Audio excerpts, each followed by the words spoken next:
اللہ رب العالمین نے ہمیں گویا یہاں مانگنے کا ایک طریقہ بتایا ہے۔ مانگنے کی بہت ساری چیزیں ہیں، مانگنا بھی ہے ہمیں اللہ رب العالمین سے، اور ہر انسان کی اپنی کچھ نہ کچھ الگ الگ ضرورتیں ہوتی۔ ضروری نہیں ہے کہ 10 لوگوں کی ضرورتیں بالکل ایک ہی طرح کی ہوں،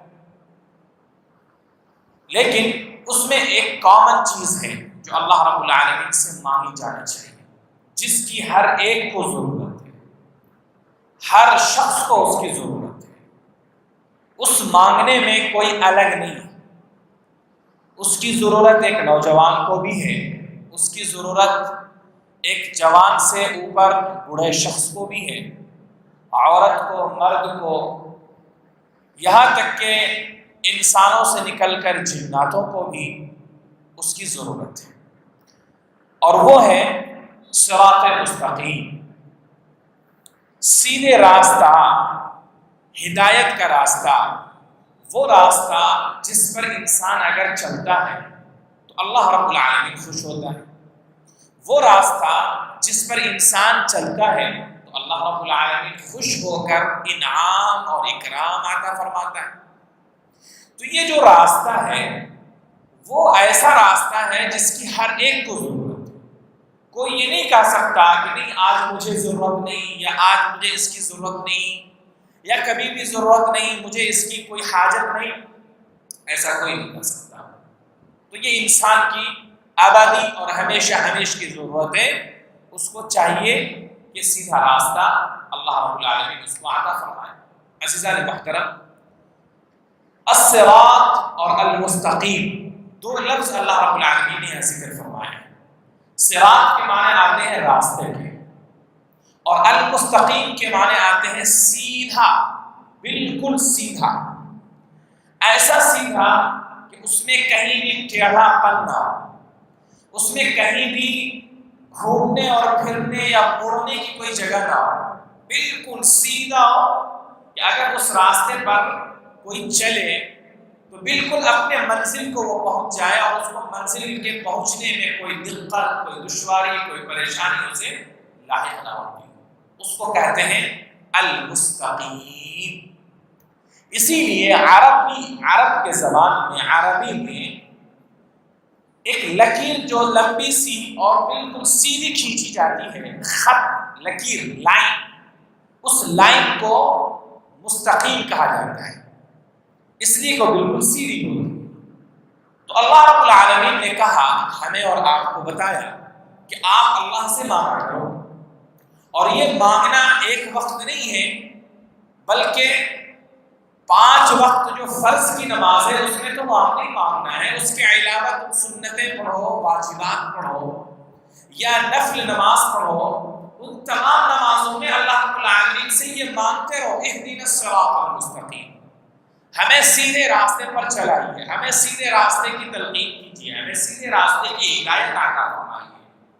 کلمہ پڑھ لیا، لا الہ الا اللہ پڑھ لیا، اور گھر میں مطمئن ہو گئے کہ ہم سیدھے راستے پر آ گئے؟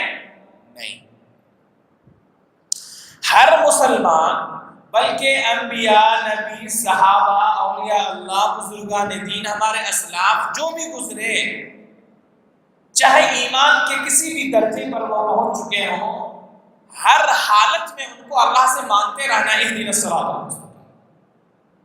نماز پڑھ کے ہمالیہ پہاڑ تک ہم نے ثواب کما لیا، بڑے بزرگ اور بڑے نمازی اور بڑے پکے سچے مسلمان بن چکے، لیکن اس کے باوجود بھی اللہ سے کہنا ہے کہ ہم کو سیدھے راستے پر چلا۔ کسی بھی عمر کے کسی بھی مرحلے میں یہ جائز نہیں ہے کہ انسان یہ سوچ کر مطمئن ہو جائے، بیٹھ جائے کہ اب تو ہم سیدھے راستے پر چل چکے ہیں، ہم کو اب سیدھے راستے کی ضرورت ہی نہیں۔ انسان کب گمراہی پر چلا جائے گا، کب صراط مستقیم سے ہٹ کر ٹیڑھے راستے پر، ضلالت کے راستے پر، گمراہی کے راستے پر، شیطانوں کے راستے پر چلا جائے گا، اس کی کوئی گارنٹی نہیں بتا سکتا۔ گھر سے اللہ کے نبی علیہ الصلوۃ والسلام کی ایک حدیث ہے، حضور اکرم صلی اللہ علیہ وآلہ وسلم نے ارشاد فرمایا ایک وقت آئے گا قیامت کے قریب کہ ایک مومن صبح ایمان کی حالت میں صبح کرے گا اور شام ہوتے ہوتے وہ کافر ہو چکا ہوگا. یصبح مؤمنا ویمسی کافرا، کہ صبح ایسی ہوگی کہ اس کا ایمان اللہ کے اوپر ہوگا، توکل اللہ کے اوپر ہوگا، وہ مانتا ہوگا کہ اللہ ہے، نبی ہے، قرآن ہے، اللہ کے احکامات پر ہم کو چلنا ہے، ہم مومن مسلمان ہیں. صبح یہ اس کی حالت ہوگی اور شام ہوتے ہوتے وہ شخص اللہ کا منکر ہو چکا ہوگا، اس کا اللہ کے اوپر اعتماد نہیں، توکل نہیں، بھروسہ نہیں اور دین کا انکار کر چکا ہوگا. اللہ کے نبی کی حدیث ہے، اللہ کے نبی کی حدیث ہے. جس طرح زندگی کا کوئی عطا اور پتہ اور کوئی ٹھکانہ نہیں ہے کہ ایک انسان اچھا خاصا ابھی ہنستا بولتا کھیلتا کھاتا پیتا تھا، چند لمحوں میں نہ جانے وہ اللہ کو پیارا ہو جائے، کوئی گارنٹی نہیں دے سکتا. یہی حالت ایمان کی بھی ہوتی ہے، یہی حالت ایمان کی ہوتی ہے. اسی لیے یہ ہمیں حکم دیا گیا، مانگتے رہو اللہ سے، اللہ سے کہتے رہو خدایا اب تک جو زندگی ہماری گزر گئی وہ صراط مستقیم پر گزری، کیا گزری وہ تو آپ کو پتہ ہے، ہم تو گزرنے کی کوشش کرتے رہے، مانگتے رہے. اب جو آگے کی تھوڑی زندگی آپ نے دے رکھی ہے، جو بچی ہوئی زندگی ہے، اس میں بھی آپ ہمیں صراط مستقیم پر چلاتے رہیے، سیدھے راستے پر چلاتے رہیے، اس راستے سے مجھے کبھی بھی مت ہٹائیے. عزیزان محترم، یہ ایک پیغام ہے، اس کے اندر یہ اہم پیغام ہے. صراط مستقیم یہاں جو اللہ رب العالمین نے ذکر کیا ہے، اس کو ایک بات سے اور ہم کو سمجھنا چاہیے، وہ یہ ہے عام طور سے راستے دو طرح کے ہوتے ہیں. ایک راستہ وہ ہوتا ہے جس پر انسان چل کر چلا جائے، وہاں اس کو کوئی دقت اور پریشانی نہیں ہوتی ہے. اور ایک راستہ وہ ہوتا ہے جس میں انسان کو بتا بھی دیا جائے کہ دیکھو یہ سیدھا راستہ جاتا ہے، لیکن پھر بھی وہ وہاں تک پہنچ نہیں پاتا ہے، ڈر اور خوف ہوتا ہے.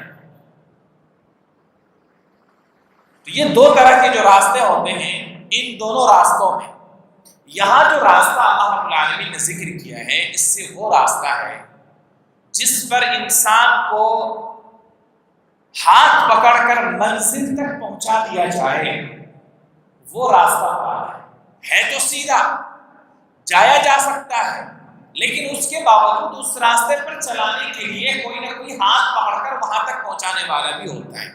ہماری زندگیوں میں بہت سے مرتبہ ایسا ہوتا ہے کہ ہم سے کوئی پوچھتے نہیں فلاں جگہ ہم کو جانا ہے، آپ پتہ بتائیے، تو بہت سے لوگ کہہ دیتے ہیں کھڑے کھڑے آپ ایسے چلے جائیں، وہاں سے یو ٹرن لیں، وہاں سے آپ لیفٹ پہ جائیں، وہاں سے آپ رائٹ ہینڈ پہ جائیں، آپ کو اپنی منزل مل جائے گی.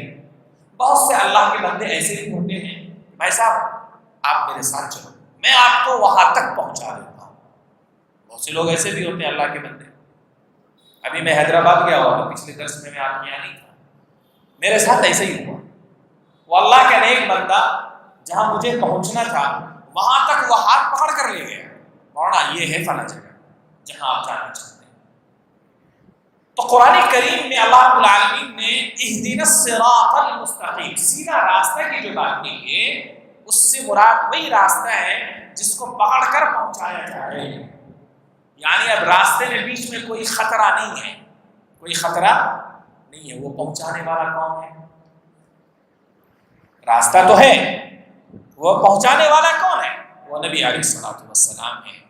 حضور اکرم صلی اللہ علیہ وآلہ وسلم کو ذمہ داری دے دی گئی ہے، یہ آپ کی امتی ہیں، آپ کے اوپر انہوں نے ایمان لایا ہے، آپ کو نبی مان لیا ہے، اور ہم نے اس کو راستہ بھی بتا دیا ہے. اے نبی علیہ الصلوۃ والسلام، اب آپ کو ان کو راستے پر چلا دینا ہے، ان کو وہاں تک پہنچا دینا ہے، اللہ تک پہنچا دینا ہے.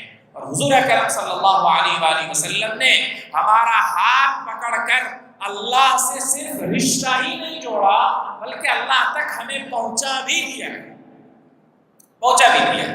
اس کی سب سے بہترین مثال صحابہ کرام رضوان اللہ تعالی علیہم اجمعین کی زندگی ہے. آپ صلی اللہ علیہ وآلہ وسلم نے تمام صحابہ کی تربیت کی، تمام صحابہ کو اللہ سے ایسا رشتہ جوڑا کہ وہ خدا خود اپنے صحابیوں کے بارے میں اعلان کر دیا رضی اللہ عنہ ورضوا عنہ، تم چل کر میری مرضی تک پہنچائے، میری خوشنودی تم نے حاصل کر لی، اب آخرت کا انتظار نہیں، دنیا کے اندر ہی تم کو میں اعلان کر دیتا ہوں کہ میں تمہارا رب تم سے خوش ہو چکا ہوں۔ خوشی کا پروانہ اللہ رب العالمین نے ہم کو دے دیا۔ تو معلوم یہ ہوا کہ یہ جو راستہ ہے، اس راستے پر چلنے کے لیے، ہمارے ایمان کی حفاظت کے لیے، ہماری نماز کی حفاظت کے لیے، قرآن کریم کی تلاوت کی حفاظت کے لیے، تمام طرح کی عبادتوں کی حفاظت کے لیے، اور اس راستے پر چل کر اللہ کے قریب جانے کے لیے اللہ رب العالمین نے ہمارے لیے ایک گائیڈ اور ایک معلم بھی بھیجا، اور وہ معلم ہے ہمارے اور آپ کے پوری انسانیت کے نبی جناب محمد رسول اللہ صلی اللہ علیہ وآلہ وسلم۔ عزیزان محترم، اسے کہا ہے صراط المستقیم، صراط المستقیم۔ آگے والی آیت میں اللہ نے سکھایا کہ یہ بھی مانو، مثال سے اس کو اور واضح کر دیا کہ یہاں صراط المستقیم سے جو مراد ہے وہ کون سا راستہ ہے۔ تو آگے اللہ نے کہا صراط الذین انعمت علیہم، کہ یہ وہی راستہ ہے یا ان لوگوں کا راستہ ہے جن کے اوپر اے خدایا آپ نے انعام اور اکرام فرمایا ہے۔ گویا یہاں اللہ رب العالمین ایک میسج اور ایک پیغام یہ دینا چاہتا ہے، اے بندگان خدا، اے اللہ کے بندو، جس راستے پر چلنے کے لیے نبی نے کہا ہے یا میں نے کہا ہے، وہ کوئی نیا راستہ نہیں ہے، وہ کوئی نیا راستہ تمہارے لیے نہیں ہے، بلکہ یہ تو وہی راستہ ہے جس پر آج سے تم سے پہلے اللہ کے نیک بندے چل چکے ہیں، اور چلے ہی نہیں بلکہ اللہ نے ان سے خوش ہو کر ان کے اوپر انعام بھی اکرام بھی فرمایا ہے۔ تو اس لیے تمہارے لیے کوئی نیا راستہ نہیں ہے۔ تو اللہ کے جو نیک بندے اس پر چل چکے ہیں وہی راستہ میں تمہیں بتا رہا ہوں۔ یہ راستہ تو بالکل جانا پہچانا معروف اور مشہور راستہ ہے، چلے چلو اللہ کی مرضی کو پہنچ جاؤ گے، اللہ کی مرضی کو حاصل کر لے جاؤ گے۔ صراط الذین انعمت علیہم۔ سوال یہ ہے، اللہ رب العالمین نے کن لوگوں کے اوپر انعام فرمایا ہے؟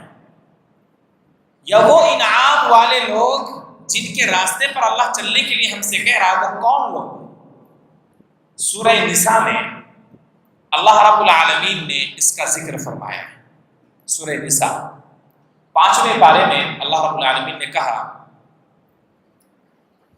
من النبیین والصدیقین والشہداء والصالحین، من النبیین والصدیقین والشہداء والصالحین، یہ 4 لوگ ایسے ہیں جن کے اوپر اللہ رب العالمین نے اپنا انعام اور اکرام فرمایا ہے۔ اولئک الذین انعم اللہ علیہم من النبیین، سب سے پہلے نبی، والصدیقین اور صدیقین، والصالحین اور نیکوکار، اس سے پہلے والشہداء شہید، اور چوتھے نمبر پر صالحین۔ یہ جو 4 لوگ ہیں، ان 4 لوگوں کے اوپر اللہ رب العالمین نے اکرام اور انعام کا معاملہ فرمایا ہے۔ گویا اللہ تعالیٰ نے یہ کہہ دیا کہ تم نبی کے راستے پر چل جاؤ کامیاب ہو جاؤ گے، والصدیقین، جو صدیقین ہیں ان کے راستے پر چلے جاؤ تب بھی تم اللہ کو پالو گے، والشہداء، اور اس امت کے جو شہداء ہیں جنہوں نے اپنے جان کو، اپنے مال کو، اپنے اوقات کو اللہ کے راستے میں خرچ کیا اور اپنی جان کو اللہ کے لیے نذر کر دیا، قربان کر دیا، اور شہادت جیسی عظیم نعمتوں کو حاصل کر کے ہمیشہ ہمیشہ کے لیے ابد الآباد کے لیے وہ زندہ ہو گئے، مرے نہیں زندہ ہو گئے، ان کے راستے پر چلے جاؤ تب بھی تم کامیاب ہو جاؤ گے، اللہ کے راستے کو پا جاؤ گے۔ والصالحین، اور جو نیکوکار لوگ ہیں، نیک عمل کرنے والے لوگ ہیں، نیکیوں کے کام کرنے والے لوگ ہیں، ان کے راستے پر چلے جاؤ تب بھی تم اللہ کو پالو گے۔ تو یہ 4 لوگ اللہ کی طرف سے آئیڈینٹیفائی کیے جا چکے ہیں، ان میں سے کسی کے بھی راستے پر چلے جاؤ اللہ کے راستے کا تمہیں پتہ چل جائے گا اور اللہ کی مرضی کو تم حاصل کر سکتے ہیں۔ اولئک الذین انعم اللہ علیہم من النبیین والصدیقین والشہداء والصالحین وحسن اولئک رفیقا. یہی لوگ ایسے لوگ ہیں جن کی دوستی سب سے بہترین دوستی ہے. نبیوں کی دوستی، صدیقین کی دوستی، صالحین کی دوستی اور شہداء کی دوستی. عزیزان محترم، تو گویا اللہ رب العالمین نے ہمیں کہا کہ تم اللہ سے مانگتے رہو صراط مستقیم، اور صراط مستقیم بھی وہ صراط مستقیم جن کے اوپر اللہ رب العالمین نے انعام اور اکرام کیا ہوگا چلنے والوں کے لیے. آگے پھر اللہ نے کہا غیر المغضوب علیہم ولا الضالین، ان لوگوں کے راستے پر ہمیں مت چلائیے گا جن کے اوپر آپ کا غصہ نازل ہو چکا ہے، یا پھر ان کے راستے پر بھی مت چلائیے گا جو گمراہ ہو چکے ہیں. یہ دو لفظ یہاں اللہ نے ذکر کیا ہے.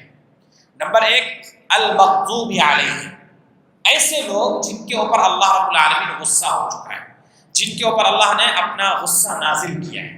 یہ کون لوگ ہیں؟ کون لوگ ہیں جن کے اوپر اللہ رب العالمین نے غصہ کیا ہوا ہے؟ حضرات مفسرین نے، محدثین کرام نے اس آیت کی تفسیر میں اور اس آیت کی تشریح میں لکھا ہے کہ المغضوب علیہم سے مراد یہودی ہے. حضرت موسیٰ علیہ السلام کے ماننے والی قوم یہودی. اللہ رب العالمین اس قوم سے اتنا زیادہ غصہ کیوں کیا کہ قرآن کریم میں اس کا ذکر کر دیا مغضوب علیہم میں اللہ کا غصہ اس کے اوپر نازل ہو چکا ہے. یہی وہ لوگ ہیں جو اللہ کے غصہ کھائے ہوئے لوگ ہیں. المغضوب علیہم یہودی. عزیزان محترم، اس دنیا میں جتنی بھی قومیں آئی ہیں، چاہے وہ حضرت آدم کی، حضرت شیس کی، حضرت نوح علیہ السلام کی قوم ہو، حضرت نوح کے بعد حضرت ابراہیم، حضرت اسماعیل اور حضرت اسحاق اور حضرت یعقوب، حضرت یوسف و موسیٰ، جتنی بھی قومیں آئی ہیں، ہر نبی کی جو قوم تھی، ان تمام قوموں میں یہود ایک ایسی قوم ہے جس کو اللہ رب العالمین نے دنیا کی ساری نعمتیں عطا کی. بلکہ میں یہاں تک کہوں قرآن کی زبان میں ما لم یؤت احدا من العالمین، کہ یہ یہودی قوم ایک ایسی قوم ہے جس کو اللہ رب العالمین نے وہ ساری نعمتیں دی ہیں جو نعمتیں دنیا کی کسی اور قوم کو اللہ نے عطا نہیں کیا ہے. اب آپ سنیں گے تو بڑا تعجب کریں گے. یہی قوم ہے جس کے لیے آسمان سے پکا پکایا کھانا، تیار کھانا، دسترخوان پہ سجا ہوا لگا ہوا کھانا اس دھرتی پر اللہ رب العالمین نے نازل کیا ہے. من والسلوى، آپ نے سنا ہوگا، علیہم المن والسلوى کلوا من طیبات ما رزقناکم. یہ جو من اور سلوہ ہے، یہ اللہ رب العالمین کی طرف سے پکا پکایا کھانا آتا تھا، اسی یہودی قوم کے لیے آیا کرتا تھا. یہی یہودی قوم ہے جس کو اللہ رب العالمین نے فرعون سے نجات عطا کیا تھا حضرت موسیٰ کے زمانے میں. فرعون، وہ فرعون جو اپنی طاقت اور اپنے غرور کی وجہ سے اپنے آپ کو رب کہا کرتا تھا، گویا اس بات کو اس کے یقین تھا کہ میری حکومت کو کوئی چھو نہیں سکتا ہے، میری حکومت کو کوئی گرا نہیں سکتا ہے. لیکن حضرت موسیٰ علیہ السلام جن کے پاس نہ اپنی کوئی فوج ہے، جن کے پاس نہ اپنی کوئی طاقت اور قوت ہے، اللہ رب العالمین نے حضرت موسیٰ کے ذریعے ان کی قوم کو وہاں سے نجات عطا فرمایا. ان فرعون علا فی الارض وجعل اہلها شیعا یستضعف طائفة منهم یذبح ابناءهم. الغرض یہ اللہ نے اس کے اوپر انعام کیا کہ فرعون جیسے ظالم اور جابر سے اسے نجات عطا فرما دی. یہی وہ قوم ہے حضرت موسیٰ کی یہودی قوم جس کے اوپر اللہ رب العالمین نے، جس کے کہنے پر یہ پیاز، یہ ساگ، یہ سبزی، عدسیہا و بصلیہا، یہ ساری چیزیں اللہ رب العالمین نے زمین کے اندر پیدا کرنے کا حکم دیا اور پیدا ہونے لگی اسی قوم کی وجہ سے.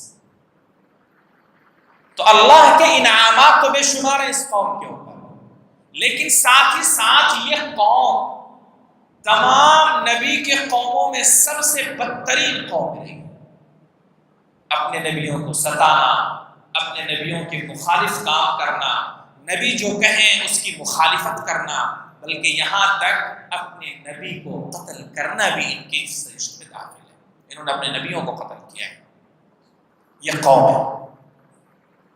اللہ رب العالمین نے کسی سزا کے طور پر اس قوم سے کہا، حضرت موسیٰ سے کہا کہ ٹھیک ہے، آپ کی یہ قوم اگر شرمندہ ہے تو میں بھی معاف کرنے کے لیے تیار ہوں۔ آپ اپنی قوم سے کہیں کہ اپنے شہر میں یہ لوگ حطۃ کہتے ہوئے داخل ہوں۔ اللہ رب العالمین نے حضرت موسیٰ کو حکم دیا تھا کہ آپ کے قوم کے جو لوگ آپ کے نافرمان ہو چکے ہیں، آپ اپنے ملک سے ان کو نکال دیجیے۔ قوم کے لوگ آئے، رونے لگے، گڑ گڑانے لگے، اے خدایا، اے موسیٰ، آپ یہ کیا کر رہے ہیں؟ آپ اپنے خدا سے کہیے ہمیں معاف کر دیں گے۔ تو اللہ رب العالمین نے کہا ٹھیک ہے، میں معاف کرنے کے لیے تیار ہوں۔ آپ اپنی قوم سے کہیے کہ شہر کے باہر سے جب شہر میں وہ داخل ہونے لگیں تو اپنے سر کو نیچے کر لیں اور زبان سے کہیں حطۃ حطۃ حطۃ حطۃ، یہ زبان پر کہتے ہوئے اندر داخل ہوں۔ یہ عمل وہ کر لیں گے تو میں اس کو معاف کر دوں گا۔ چنانچہ حضرت موسیٰ نے کہا اپنی قوم سے، ان کی قوم کے لوگ کتنے بدماش تھے، کتنے بدماش تھے، آپ اس سے اندازہ لگائیے۔ قرآن کریم میں پہلی پارے میں انشاءاللہ آئندہ سنیں گے تفسیر میں، وَقُولُوا حِطَّةٌ نَغْفِرْ لَكُمْ، یہ اللہ نے حکم دیا تھا تو وہ لوگ سر کو جھکائے ہوئے حطۃ کے بجائے حنطۃ کا لفظ استعمال کرتے ہوئے اندر داخل ہوئے، اور اس طرح وہ حنطۃ بولا کرتے تھے کہ گویا سننے والا یہ سمجھتا تھا کہ یہ حنطہ نہیں کہہ رہے بلکہ حنطہ کہہ رہے ہیں۔ بولنے کا انداز ایسا تھا۔ حنطۃ کے معنی آتے ہیں ہم کو معاف کر دیجیے، ہم کو معاف کر دیجیے، ہم کو معاف کر دیجیے، اور حنطۃ کے معنی آتے ہیں گیہوں کے دانہ، ہم کو کھانا دیجیے، ہم کو کھانا دیجیے، ہم کو کھانا دیجیے۔ سمجھ میں بات آ رہی ہے؟ اللہ نے کہا تھا حنطۃ، یہ لفظ کہو، اور اس لفظ کا معنی ہے اللہ ہم کو معاف کر دیجیے، معاف کر دیجیے، معاف کر دیجیے۔ لیکن اس بدماش قوم نے اس جگہ پر معاف کرنے کے بجائے دوسرا لفظ استعمال کیا، حنطۃ، ہم کو کھانا دیجیے، کھانا دیجیے۔ یہ وہ قوم ہے۔ اس قوم سے اللہ رب العالمین بڑا سخت ناراض ہوا ہے، بڑا سخت ناراض ہوا ہے، اور اس ناراضگی کا اظہار یہاں کیا گیا کہ اللہ نے ان کے اوپر اپنا غیظ، اپنا غصہ اور اپنا غضب نازل کیا ہے۔ قرآن کریم میں اللہ رب العالمین نے کہا وَقُولُوا لَهُمْ كُونُوا قِرَدَةً خَاسِئِينَ، اللہ اتنا غصہ، اتنا غصہ، اتنا غصہ کہ حکم دیا کہ جتنے لوگ ہیں سب کو بندر بنا دیا جائے، کونوا قردۃ خاسئین۔ چنانچہ بندر بننے کا اللہ رب العالمین نے حکم نازل کیا اور ان کو سزا کے طور پر بندر بنائے گئے۔ عزیزان محترم، یہ اس قوم کے تعلق سے ہے۔ اب آپ اندازہ کریں کہ اللہ رب العالمین نے یہ جو کہا کہ اے لوگو تم راستہ مانگو، صراط مستقیم پر چلنے کے لیے اللہ سے دعا کرو، کن لوگوں کے راستے پر؟ ان لوگوں کے راستے پر جس سے اللہ خوش ہوا ہے، اس کے اوپر انعام فرمایا ہے۔ ہاں، ان لوگوں کا راستے پر مت چلنا جن سے اللہ رب العالمین ناراض ہوا ہے، غصہ ہوا ہے اور اپنی سزا اس کے اوپر نازل فرمایا ہے۔ ان کے راستے پر مت چلنا، دعا بھی نہیں کرنا ہے اور نہ چلنا ہے اس کے اوپر۔ یہ گویا اللہ رب العالمین ہمیں حکم دے رہا ہے۔ اور دوسرا لفظ تھا وَلَضَّالِّينَ، گمراہ لوگ، کہ گمراہ لوگوں کے راستے پر بھی مت چلا۔ یہ گمراہ لوگوں سے مراد حضرات مفسرین نے لکھا ہے کہ اس سے مراد عیسائی لوگ ہیں۔ عیسائی حضرت عیسیٰ علیہ السلام کے ماننے والے قوم آج بھی دنیا کے اندر موجود ہیں۔ یہ دونوں قومیں موجود ہیں آج بھی۔ یہود، اسرائیل میں جو لوگ ہیں وہ یہودی ہیں جس کو جوش کہا جاتا ہے، اور حضرت عیسیٰ کے ماننے والے عیسائی کرسچن جن کو ہم کہتے ہیں۔ تو یہ دونوں قومیں آج آباد ہیں۔ تو وَلَضَّالِّينَ سے مراد عیسائی لوگ ہیں، یہ گمراہ ہیں۔ تو اللہ رب العالمین نے عیسائیوں کے تعلق سے بھی کہہ دیا کہ ہرگز عیسائی کے طرز پر بھی مت چلنا، ان کے راستے کو بھی اختیار نہ کرنا، اس لیے کہ یہ لوگ گمراہ ہیں، اور جو گمراہ ہیں ان کے راستے پر نہیں چلا جاتا ہے۔ چلا تو ان لوگوں کے راستے پر چلا جاتا ہے جو ہدایت یافتہ ہوتے ہیں۔ اللہ رب العالمین نے ان کو گمراہ کیوں کہا؟ عیسائیوں کو گمراہ اللہ رب العالمین نے اس لیے کہا، حضرت عیسیٰ علیہ السلام کے اس دنیا سے اٹھائے جانے کے بعد، حضرت عیسیٰ علیہ السلام کو اللہ رب العالمین نے آسمان پر اٹھا لیا، اٹھائے جانے کے بعد سینٹ پال نامی ایک شخص حضرت عیسیٰ علیہ السلام کے حواری کہہ کر اپنے آپ کو اس نے پیش کیا اور اس نے کہا کہ دیکھو مجھے عیسیٰ نے بھیجا ہے اور عیسیٰ کی جو تعلیمات ہیں اسے عام کرنے کے لیے مجھے حکم دیا گیا ہے۔ چنانچہ اس وقت کے لوگوں نے اس کو مان لیا۔ سینٹ پال عیسائی نہیں تھا، وہ یہودی تھا۔ یہود میں اور عیسائی میں ہمیشہ کی جنگ ہے، وہ ان کی بات نہیں سنتے اور یہ ان کی بات نہیں سنتے، وہ ان کو گمراہ کہتے ہیں اور یہ ان کو گمراہ کہا کرتے ہیں۔ اس طرح کی لڑائی ہے۔ یہ اور بات ہے کہ آج وہ دونوں آپس میں ایک دوسرے کے لیے دوست ہو گئے، ورنہ آپ قرآن کریم پڑھیے، وقالت اليهود ليست النصارى على شيء وقالت النصارى ليست اليهود على شيء، کہ یہ یہودی عیسائی سے کہا کرتے ہیں کہ تم تو بالکل بیکار لوگ ہو، تم تو گمراہی پر ہو، اور جب یہ عیسائی یہودی کے بارے میں کہتے ہیں تو عیسائی بھی یہود سے کہتے ہیں کہ تم لوگ بھی اچھے راستے پر نہیں بلکہ تم لوگ بھی گمراہی کے راستے پر ہو۔ یہ آپس میں اس طرح لڑا کرتے تھے، لیکن آج اسلام اور مسلمانوں کے خلاف یہ دونوں بھی آپس میں دوستی کا ہاتھ ملا چکے ہیں تاکہ اس دنیا سے اسلام کو مٹایا جا سکے اور مسلمانوں کو ختم کیا جا سکے۔ اس سے ایک پیغام ہمیں ملتا ہے کہ وہ جن کی دشمنیاں صدیوں سے تھی، جو آپس میں ہمیشہ لڑتے رہے، ایمان اور عقیدے کا اختلاف تھا، اسلام اور مسلمانوں کو مٹانے کے لیے آج وہ سب اکٹھا ہو گئے، آپس میں ایک ساتھ ہو گئے۔ آج ہم اور مسلمان ہیں کہ ٹکڑیوں میں بٹے ہوئے ہیں، ٹکڑیوں میں بٹے ہوئے ہیں کہ ہمارے درمیان میں اتحاد نہیں رہا، ہمارے درمیان میں اتفاق نہیں رہا، ہمارے دلوں سے محبتوں کو نکال دیا گیا، اس کی جگہ پر عداوت، نفرت، دشمنی، کدورت، بغض، حسد، کینہ، کپٹ، جلن، یہ ساری چیزیں ہمارے دلوں کے اندر موجود ہیں۔ الغرض میں بتانا یہ چاہتا تھا، حضرت عیسیٰ علیہ السلام کے دین کو سینٹ پال نے غلط طریقے پر پیش کیا، چنانچہ اس نے حضرت عیسیٰ علیہ السلام کی تعریف اور اس کی شان بیان کرتے کرتے کرتے کرتے اللہ رب العالمین کا بیٹا بنا دیا۔ اب وہ لوگ حضرت عیسیٰ کو اللہ کا بیٹا کہتے ہیں، اللہ کا بیٹا، اور بھی کئی خرابیاں اس میں ہیں۔ تو اس طرح کی جو خرابیاں تھیں ایمان میں اور عقیدے میں، جو خرابی آ گئی، وہ لوگ گمراہ ہو گئے۔ تو اس گمراہی کو اللہ رب العالمین نے یہاں بیان کیا، غیر المغضوب علیہم ولا الضالین، کہ اے لوگو تم کو نہ تو یہودی کے راستے پر چلنا ہے اور نہ ہی عیسائیوں کے راستے پر چلنا ہے تو نبی اور صدیقین اور صالحین اور شہداء کے راستے پر چلنا ہے، اس کے علاوہ یہ یہودی اور نصارہ ان کے کسی راستے پر نہیں چلنا ہے۔ یہ اللہ رب العالمین نے 1450 سال پہلے کہہ دیا تھا، لیکن بڑی عجیب اتفاق ہے کہ آج ہم ہیں، ہمارے نوجوان ہیں، ہمارے گھر کے لوگ ہیں، ہر چیز میں کاپی کرنا ہے، نقل کرنا ہے تو ویسٹرن کی کرنا ہے۔ ویسٹرن کلچر آج ہمارے گھروں کے اندر بلکہ ایمان کے اندر بھی اب داخل ہوتا چلا جا رہا ہے، ایمان کے اندر بھی داخل ہوتا چلا جا رہا ہے۔ بڑی عجیب بات ہے، بڑے افسوس کی بات ہے۔ ہمارا کلچر مکمل ہے، شریعت نے ہمیں مکمل کلچر دیا ہے، مکمل تہذیب اور ثقافت دیا ہے۔ زمانے جاہلیت میں اسلام آیا، جو لوگ ان پڑھ تھے، جاہل تھے، گنوار تھے، ان کو تہذیب نہیں معلوم، سویلائزیشن نہیں معلوم، ان کو ثقافت نہیں معلوم، اس زمانے میں اسلام آیا اور ان کو ایسا مثقف اور ایسا تہذیب والا بنا دیا کہ وہ دنیا کے اوپر حکمرانی کرنے لگ گئے، دنیا ان کے سامنے ان کے قدموں میں جھک گئی۔ تو اسلام نے تو مکمل تہذیب ہم کو دیا تھا، لیکن آج ہم اسلام کی تہذیب کو چھوڑ کر یہ یہود، یہ نصارہ، ان کی تہذیبوں پر چل رہے ہیں، اور بڑی ڈھٹائی کے ساتھ ہر نماز میں اللہ کے سامنے کہتے ہیں غیر المغضوب علیہم ولا الضالین۔ نہیں، میں تو ان لوگوں کے راستے پر نہیں چلوں گا۔ نماز میں آئیں گے، اللہ کے پاس آئیں گے، اللہ کے حضور میں کھڑے ہوں گے تو زبان پر رہے گا نہیں خدایا میں تو عیسائی کے راستے پر نہیں، میں یہودی کے ماننے والا نہیں۔ جیسے ہی مسجد سے نکلے اسی یہودی کے سننے والے، اسی یہودی کے طریقے پر کام کرنے والے، ساری چیزیں، سارے عمل اسی کے طریقے پر ہوں گے۔ اللہ خیر کا معاملہ کرے۔ آج ہمارے درمیان میں یہ جو دو عملی ہے، نفاق اس کو کہتے ہیں، نفاق کہتے ہیں، یہ نفاق نے آ کر کے ہمارے ایمان کے گھر کو جلا کر دیا ہے۔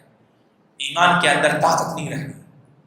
جو ایمان صحابہ کرام کو اللہ نے دیا تھا وہ ایمان ہمارے درمیان میں نہیں رہ گیا۔ آپ کو ایک حدیث ایک واقعہ بیان کر کے میں اپنی بات کو ختم کرنا چاہتا ہوں۔ الحمدللہ آج کے یہ مکمل ہو گیا ہے سورہ۔ تہذیب سے بات آئی تھی۔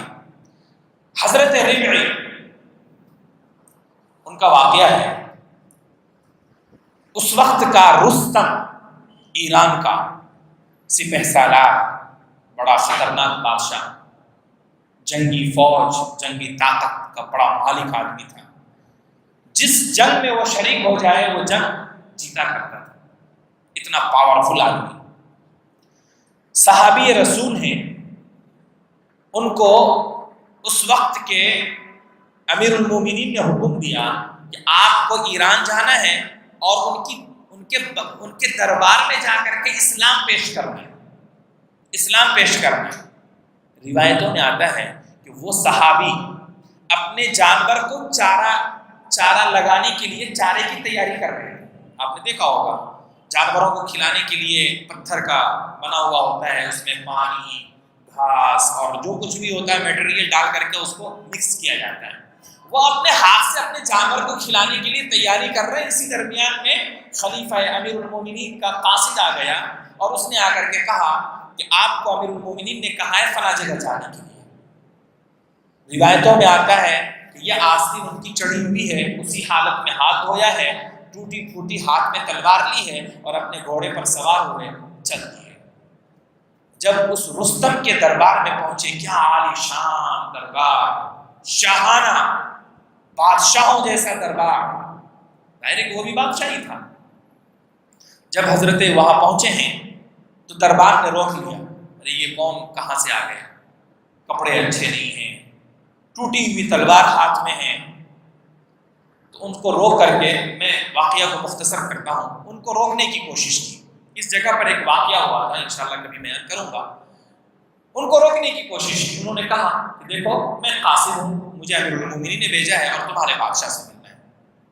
تو انہوں نے روکنے کی کوشش کی، تو انہوں نے کہا کہ تم سے مجھے بات نہیں کرنا ہے، مجھے اندر جا کر تمہارے رستم سے بات کرنا ہے، تم خبر پہنچاؤ کہ وہاں سے قاصد آئے ہیں۔ چنانچہ اس نے قاصد کو وہاں خبر بھجوائی، تو رستم نے کہا آنے دو۔ جب یہ اللہ کے بندے صحابی رسول اندر جانے لگے تو اپنی ٹوٹی ہوئی تلوار کے نوک کو اس کے صوفے پہ، اس کے قالین پہ یوں مارتے ہوئے، ٹیکتے ہوئے چلے جا رہے ہیں۔ سب دیکھ کر حیران پریشان، یہ کیا آدمی ہے، دیکھنے سننے میں بالکل بیکار سا، کپڑے اچھے نہیں، بڑے غلیظ سے دکھتے ہیں، لیکن عجیب اس کا دماغ ہے، دیکھو کسی کو خاطر میں نہیں لاتا۔ الغرض وہاں گئے، بادشاہ کو جو کچھ سنانا تھا سنایا۔ اسی درمیان میں دسترخوان پر کھانے کے لیے بیٹھے۔ دسترخوان پر جب کھانے کے لیے بیٹھے ہیں تو حضرت ربعی صحابی رسول، ان کو نبی علیہ الصلوۃ والسلام کی سنت یاد تھی کہ کس طرح نبی علیہ الصلوۃ والسلام نے کھانے کا حکم فرمایا ہے۔ کھانے کے سنتوں میں سے ایک سنت یہ ہے کہ جب لقمہ جو ہم کھاتے ہیں اگر گر جائے تو اس کو اٹھا کر دوبارہ کھا لینا چاہیے۔ اگر کوئی گندگی لگ گئی، غلاظت لگ گئی تو اس کو نکال دیں، نکال کر کے دوبارہ کھا لیں، یہ رزق کی اہمیت ہے اس کی۔ تو حضرت نبی وہاں بیٹھے ہوئے دسترخوان پر، ان کا لقمہ اتفاق سے جو کھانا چاہ رہے تھے وہ ہاتھ سے گر گیا۔ جب گر گیا تو دوبارہ وہ اس کو اٹھانے لگے دسترخوان سے، اور اس میں کوئی کیچڑ نہیں لگی ہے، دسترخوان بڑھیا خوبصورت دسترخوان ہے، اٹھا کر کے کھانے لگے کہ بازو میں بیٹھا ہوا شخص یوں ہاتھ مارا، اس کو ہاتھ مارتا ہے اور اس کو اشارے سے کہتا ہے کہ تم شاہی دسترخوان پر اس کو اٹھا کے انہوں چھوڑو، اس کو مت کھاؤ اس کو۔ تاریخی جملہ کہا تھا انہوں نے جملہ کہا تھا اَأَتْرُكُ سُنَّةَ النَّبِيِّ صلی اللہ علیہ وسلم لِهَؤُلَاءِ الْحُمَقَاءِ، کہ کیا تم مجھے کہتے ہو میں اپنے نبی جناب محمد رسول اللہ صلی اللہ علیہ وآلہ وسلم کی سنت کو ان بے وقوفوں کی وجہ سے چھوڑ دو؟ مجھ سے یہ نہیں ہو سکتا ہے، میرے نبی کی سنت ہے، میں تو کر کے رہوں گا، یہ تم بے وقوف ہو۔ بے وقوف لوگ ہیں۔ الغرض میں بتانا یہ چاہتا تھا کہ جو تہذیب نبی نے ہمیں دیا ہے، اور تہذیب یہی ہے، عقل مندی یہ ہے کہ اللہ کی جو رزق ہے اس رزق کی انسان کو قدر کرنا چاہیے، اس رزق کی انسان کو قدر کرنا چاہیے، نہ یہ کہ دسترخوان پر 4 لوگ ہیں اور کھانا 8 لوگوں کا لگایا، 4 کھا کر کے فارغ ہوئے، سب کو لے جا کر کے پھینک دیا۔ یہ رزق کی بے برکتی ہے اور رزق کی اہمیت نہیں ہے۔ تو نبی نے ہمیں ایسی تہذیب اور ایسی ثقافت دیا جو صحابہ کرام نے اس پر چل کر کے بتایا اور دنیا نے اس کو مانا ہے۔ تو ہماری زندگی میں بھی یہ ہونا چاہیے، ہماری زندگی میں بھی ہونا چاہیے۔ لیکن بڑی عجیب بات ہے کہ نماز پڑھتے ہیں اور نماز میں ہم ہمیشہ اللہ سے یہ وعدہ کرتے ہیں کہ ہاں ہم راستہ پر چلیں گے، ان یہودیوں کے راستے پر نہیں، ان عیسائیوں کے راستے پر نہیں، چلیں گے ان لوگوں کے راستے پر جن کے اوپر آپ نے انعام کیا ہے۔ بس مسجد کی حد تک، نماز کی حد تک یہ باتیں ہوتی ہیں، جب ہم مسجد سے باہر جاتے ہیں تو پھر ہماری ساری زندگی انہی کے طور طریقے پر ہوتی ہے، انہی کے طور طریقے پر ہوتی ہے۔ اللہ معاف فرمائے۔ اللہ سے دعا کیجیے اللہ تعالی ہمیں اور آپ کو ان باتوں پر عمل کی توفیق